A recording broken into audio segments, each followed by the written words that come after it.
Et on va être complètement dans les timings avec une clôture qu'on va proposer à Arnaud Muret et Céline Chebel et Cécile Lizois. Je les invite à rejoindre pour clôturer cette séquence. Je sais qu'il y a un certain nombre d'entre vous qui prennent des trains en partance d'ici quelques minutes, dizaines, quinzaines de minutes. La gare est toute proche, mais on va faire en sorte voilà, de ne pas déborder. Donc, un petit mot de conclusion à trois voix. Et allez, on va proposer à Cécile. Moi, je vais me mettre au bout, voilà, parce que elle veut partir en courant. Je filerai en courant. Excusez-moi, je fais partie de ceux qui vont prendre le train, donc je filerai en courant. C'est la raison pour laquelle je me mets complètement au bout.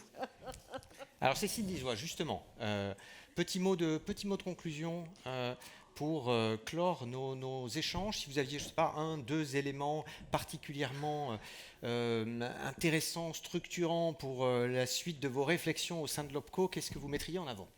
Alors, je ne sais pas si ce sera de la conclusion, mais c'est peut-être plus des mots qui m'ont interpellée et qui m'amènent sur des réflexions.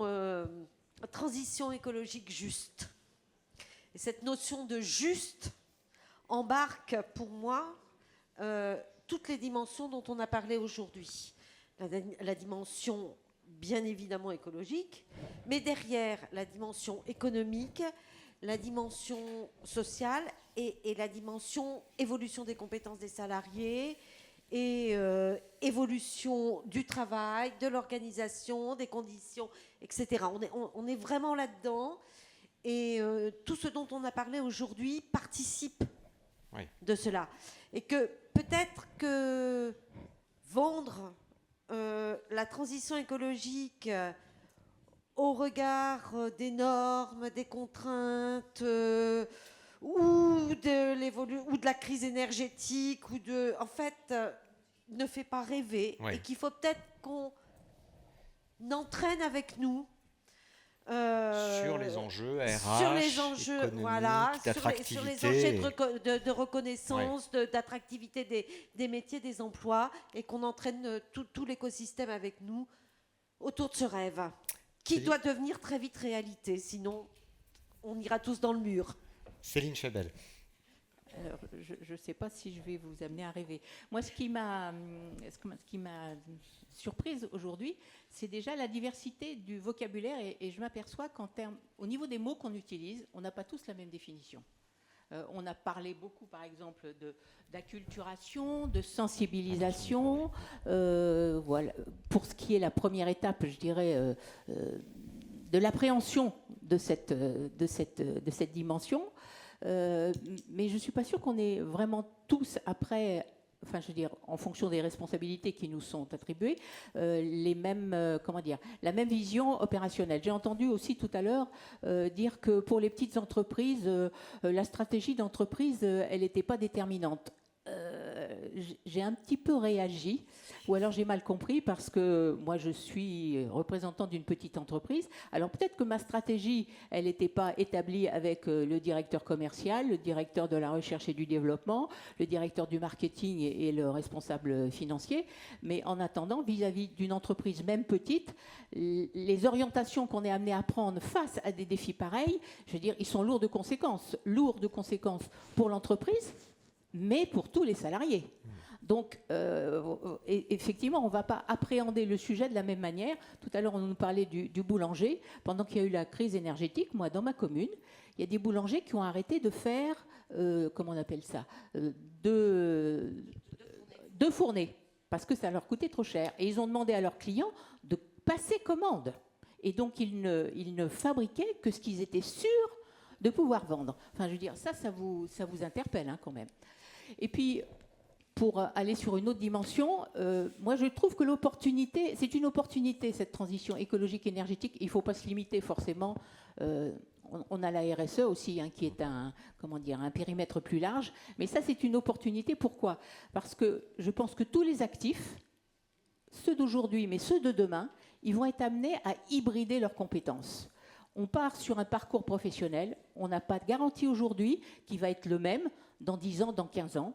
Et au travers des parcours professionnels, des actifs actuels, je pense qu'ils vont être obligés d'intégrer en termes de compétences hybrides toutes ces thématiques-là, alors à des niveaux et à des vitesses forcément différentes, et suivant des degrés de profondeur différents aussi en fonction de l'activité professionnelle qui est exercée. Mais pour tous les jeunes qui vont arriver, je pense qu'il est indispensable dans leur cursus de formation que ces thématiques-là fassent partie du cursus.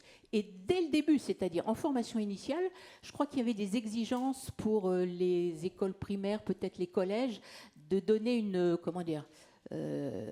connotation, une sensibilisation à ces thématiques-là. Je ne sais pas si c'est toujours d'actualité, mais au niveau des formations initiales, y compris au niveau de l'apprentissage, pour moi, ça devrait être d'ores et déjà... Enfin, il faut que ce soit intégré dans le cursus de fait, de façon à ce qu'on ait pu à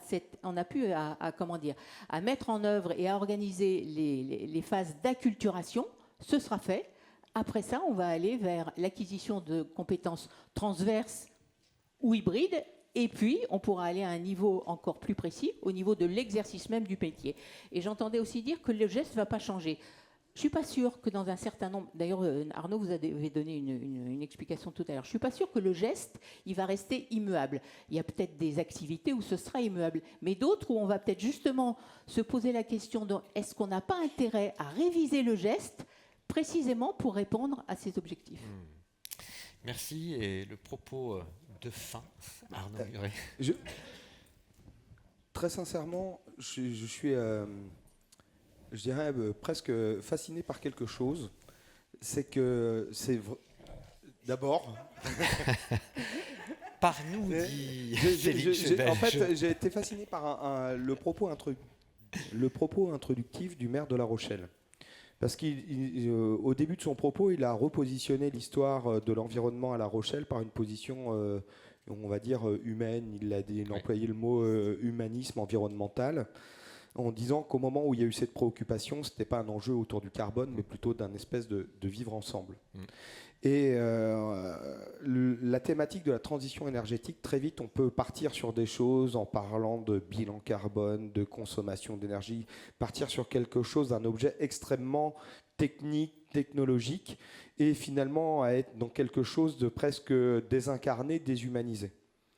Et toute la journée, dans les interventions des uns et des autres, ce qui était au centre, c'était l'individu, l'homme, avec un grand H, et la femme, évidemment, mais l'humanité qui était au centre. Et toute notre préoccupation s'est finalement centrée sur comment, en tant qu'individu, par rapport à cette situation, on doit se positionner. Et d'ailleurs, les mots de la présidente en parlant du geste, il n'y a rien de plus humain que le geste. On n'est pas sur le robot, là, on est vraiment sur c'est ce qui nous caractérise. Donc, je trouve que cette journée se boucle de façon très, très harmonieuse, en fait, d'où on est parti. Et ça, c'était pas du tout construit. C'est le hasard, je dirais, de cette journée dans les petites pierres qui ont été posées au fur et à mesure. Et de finir comme ça, je trouve que ça laisse aussi beaucoup d'espoir. J'ai parlé d'éco-anxiété tout à l'heure, mais à trouver des solutions dans le contexte dans lequel nous sommes.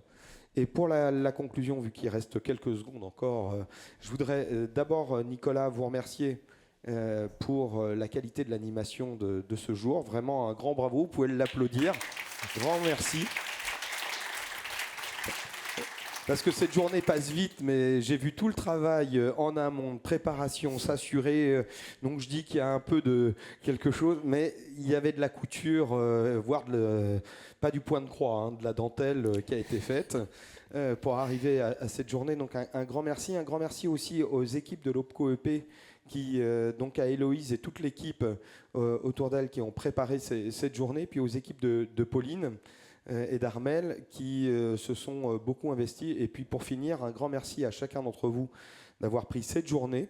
Je sais que c'est pas toujours évident de se libérer pour un thème, même si vous le trouvez passionnant, se dégager une journée, venir à La Rochelle.